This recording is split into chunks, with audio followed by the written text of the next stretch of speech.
अनुसार नहीं वरना आत्मा के अनुसार चलते हैं, क्योंकि जीवन की आत्मा की व्यवस्था ने मसीह यीशु में मुझे पाप की और मृत्यु की व्यवस्था से स्वतंत्र कर दिया। आमीन आमीन। यहाँ पर हेडिंग में हम देखते हैं कि पवित्र आत्मा के द्वारा क्या है? जीवन है। जब प्रभु यीशु मसीह संसार से गए तब उन्होंने हमारे लिए क्या दी? पवित्र आत्मा दी, एक सहायक दिया।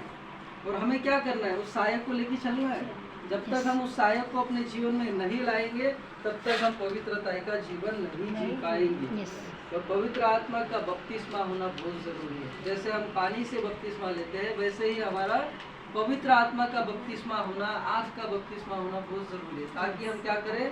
प्रभु के भय में चल सके और कोई भी बुराई हमको बुरी राहों पे ना ले जा सके। आप देख सकते हैं, यदि आप पवित्र आत्मा से भरे हुए रहेंगे ना, चाहे आपके सामने कितनी भी टेम्पटेशन या पाप या कुछ भी ऐसी गलत बात हो रही है, आप उससे अपने आप को दूर करेंगे। ये आप खुद से नहीं कर सकते, ये पवित्र आत्मा के द्वारा होता है। Hallelujah hallelujah. पवित्र आत्मा हमसे कह रहा है कि अंत अब जो मसीह यीशु में है उन पर दंड की आज्ञा नहीं।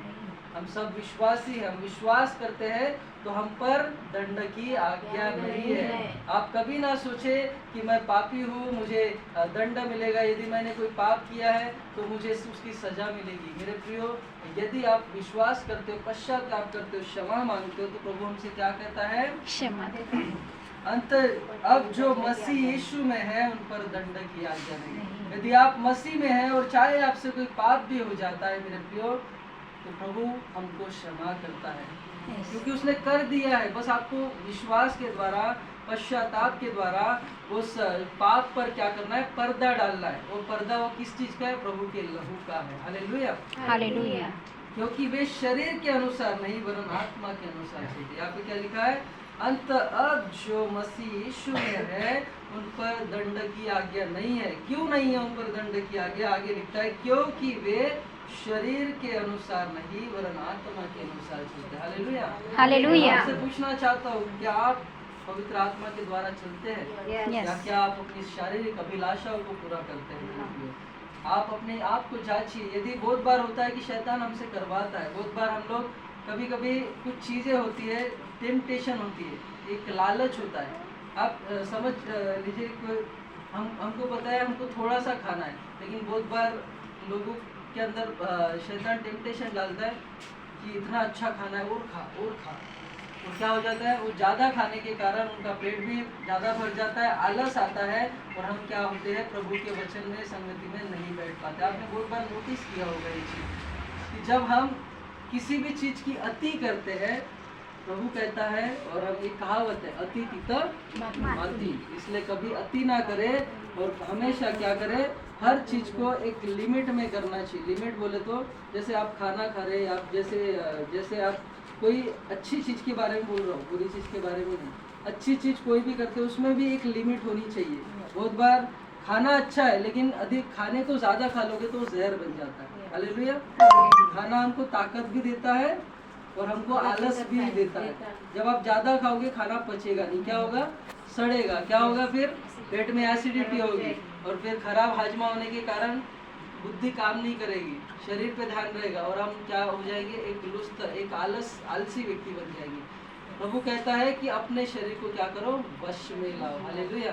पौलुस हमसे बार बार कहता है कि मैं अपने शरीर को मारता हूँ, कूटता हूँ, ताकि अपने आप को वश में लाता हूँ, ताकि मैं प्रभु की संगति में बैठूं। हालेलुया। प्रभु कहता है कि सांसारिक वस्तु आज है, कल नहीं है, लेकिन प्रभु की संगति आपके जीवन में आज भी है और कल भी रहने वाली है, और वो हमेशा के लिए रहेगी।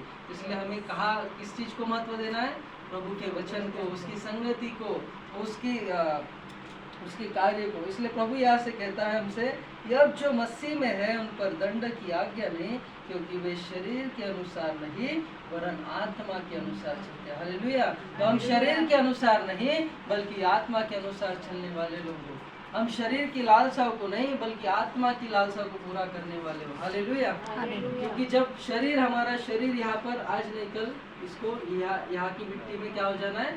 मिलना है। लेकिन जो पवित्र आत्मा है वो हजारों साल तक प्रभु के साथ रहने वाला है, या हजारों साल तक नरक में रहने वाला है। आप सोचिए आपको कहा जाना है। इसलिए प्रभु हमसे कह रहा है दूसरे वचन में लिखा है, क्योंकि जीवन की आत्मा की व्यवस्था ने मसीह यीशु में मुझे पाप की और मृत्यु की व्यवस्था से स्वतंत्र किया। हालेलुया। हालेलुया। कितने लोग जानते हैं पाप करने के द्वारा क्या आता है? मृत्यु आती है।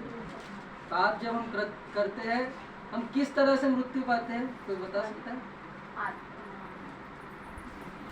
अनंत जीवन बताइए। अच्छा, उत्पत्ति अध्याय किसने पढ़ा है? पहला अध्याय आदम हवा के जीवन में किसने पढ़ा? सबने पढ़ा है। वहाँ पे क्या स्टोरी थी? झाड़ का फल नहीं खाया, उन्होंने पाप किया। तो वहाँ पे वो लोग मरे, कैसे मरे? आत्मा में आत्मा में मर गए। यही बात हमको समझना है कि प्रभु का वचन हमसे कह रहा है कि हमें आत्मा में जीवित रहना है, भले शरीर में मर जाओ। हालेलुया। आपको शरीर में मरना पड़े चलेगा, लेकिन आत्मा में मत मरो, क्योंकि आपका आत्मा क्या है? अनंत काल के लिए स्वर्ग राज्य का वारिस होना चाहिए। प्रभु का कहना है कि वो चाहता है कि जितने भी संसार में आत्मा है, हर एक आत्मा प्रभु के लिए बचाया जाए।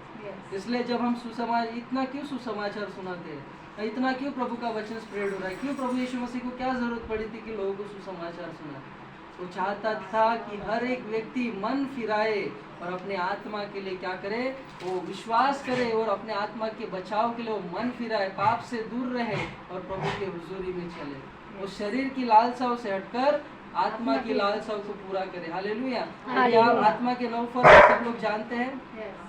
क्या उस 9 फलों का हम इस्तेमाल करते हैं? बहुत से लोग नहीं करते हैं, क्योंकि हम लोग को याद तो है, लेकिन जब लाइफ में दिन ब दिन वो चीज़ हमको ज़रूरी है, उस चीज़ पर हम ध्यान नहीं देते। जैसे प्रेम है, बहुत बार हम लोग प्रेम नहीं कर पाते। हम लोग दिन भर आनंद नहीं रह पाते, किस पल में आनंदित है, किस पल में टेंशन में हम लोग, ऐसा होता है। तो ये जो फल है, ये प्रभु ने आत्मा के द्वारा दिया है। आत्मा हमारे लिए क्या है? अनंत जीवन का रास्ता है। पवित्र आत्मा की बात कर रहा हूँ मैं। हालेलुया। हालेलुया। आज हम देख रहे हैं कि हम पवित्र आत्मा को अपने जीवन में एक महत्व देकर हम कैसे उस आत्मा के द्वारा चल सकते हैं, क्योंकि पवित्र आत्मा इतना शुद्ध है ना, वो पाप का एक कतरा भी नहीं देख सकता। हालेलुया। हालेलुया। इसलिए पवित्र आत्मा जिसके अंदर आता है ना, वो पाप से क्या हो जाता है? दूर हो जाता है। जो सही मायने में पवित्र आत्मा उसके जीवन में काम करता है। देखो, पवित्र आत्मा हम सभी को मिला है, लेकिन कुछ लोग उस पवित्र आत्मा का इस्तेमाल करना जानते हैं और कुछ लोग नहीं जानते। हमारे जो बड़े बड़े दास लोग हैं, क्यों वो इतने अच्छे काम कर पाते हैं, क्यों प्रभु के भय में चल पाते हैं? ताकि वो पवित्र आत्मा को आमंत्रण देते। अभी ऐसा है कि मेरे बगल में पवित्र आत्मा खड़ा है, लेकिन जब तक मैं उस आत्मा को अपने मन में कार्य करने के लिए नहीं देता, वो आत्मा हमारे